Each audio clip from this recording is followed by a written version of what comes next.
And let's talk to Rob Hosking, former police officer and TEDx motivational speaker. Rob, very good morning to you. Morning, how you doing? Very well indeed, very well indeed.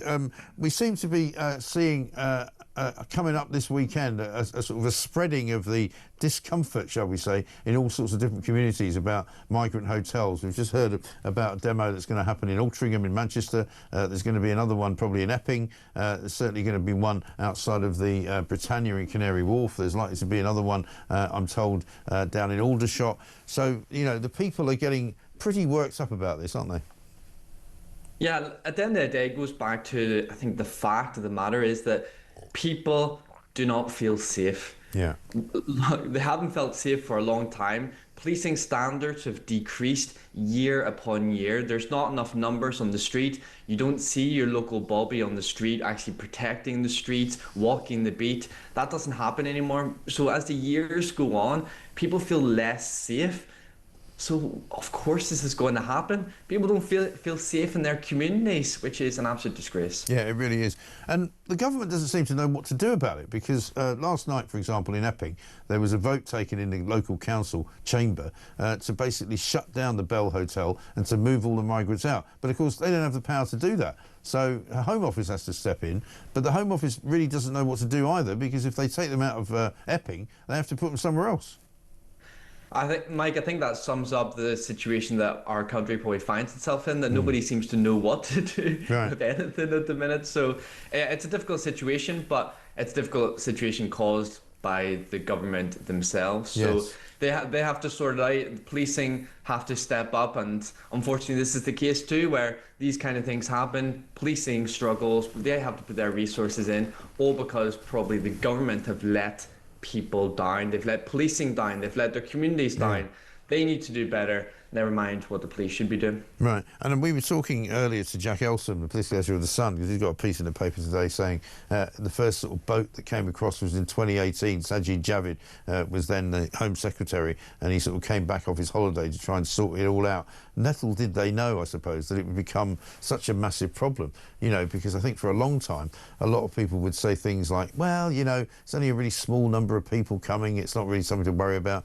But it's now getting close to 200,000 people that have come since then on by this method, and it's just hopeless, isn't it?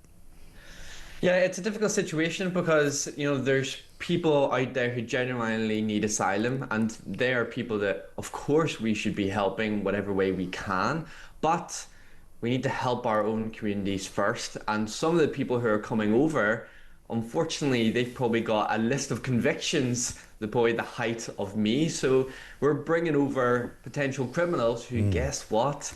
They're going to probably commit more crime against British people. And I've seen it in my job as the police officer, where we'd arrest somebody and then we'd have to do what we call the Nexus checks, which we check their convictions from where they're originally from.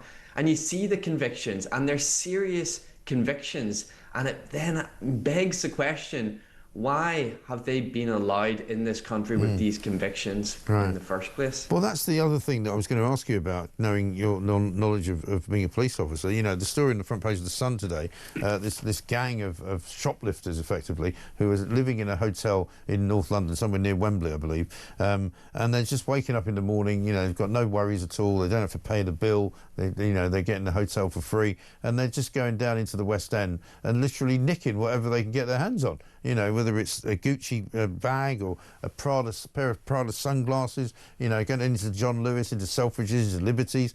And when they get caught by the security guards, they say the police basically either, one, don't turn up, or if they do, they say, well, we can't really do anything with these people because they're of no fixed abode and they haven't got any ID on them. We don't know who they are, so we can't really do anything. Is that really the case?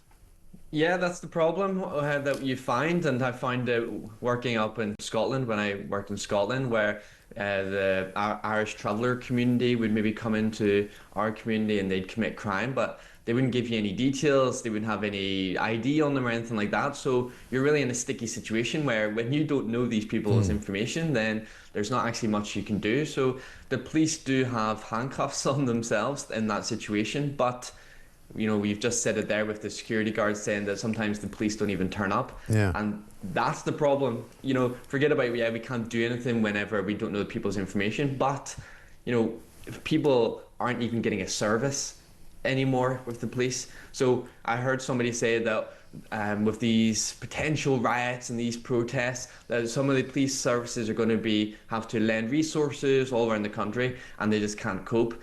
At the end of the day, the police can't cope no matter what. So it's an excuse. The police can't cope with what they're doing right now, because what we're seeing in the police force and in the country is that the police services are hiding behind offices. More of them are office based than actually on the beat. And I'm sure I can probably speak for most people, where I think that people should be on the street, on the beat, protecting people rather than behind the offices. Yeah, absolutely right.